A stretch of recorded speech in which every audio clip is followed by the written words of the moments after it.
بسم اللہ الرحمن الرحیم۔ میں ہوں حسن رضا بخاری ایڈوکیٹ اور آپ دیکھ رہے ہیں ایکسپوز ٹائم نیوز کی نشریات۔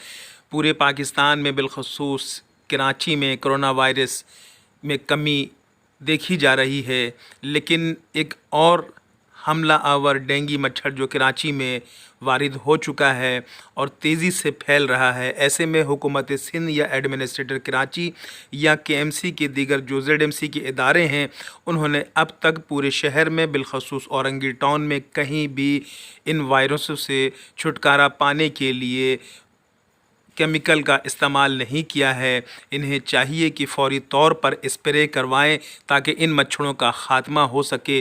یہ خطرناک شدت اختیار کرتا جا رہا ہے، تو حکمرانوں کو چاہیے کہ فوری طور پر ان مراحل پر تیزی دکھائیں اور جہاں جہاں پانی کھڑا ہے، سڑکوں پر جا بجا پانی کھڑا ہے، یہاں پر اسپرے کروائیں تاکہ اس سے بچا جا سکے اور عوام کو بہتر سہولت فراہم کی جا سکے۔ سڑکوں پر اورنگی ٹاؤن کی سڑکوں پر جا بجا پانی کھڑا ہوا ہے، خاص طور پر سیکٹر 15 نمبر میں ایپیکٹ انسٹیٹیوٹ کے سامنے، اسی طرح سے کہ الیکٹرک کے اورنگی کے جو دفتر ہے 8:30 پہ، وہاں پر بھی پانی کھڑا ہے سڑک پر۔ تو ان جگہوں پر فوری طور پر آپ نے یہاں پر وائرس کو سے بچانے کے لیے اسپرے کروانا لازمی ہے، چونکہ یہ اگر شدت اختیار کر گیا تو اس پر قابو پانا مشکل ہو جائے گا۔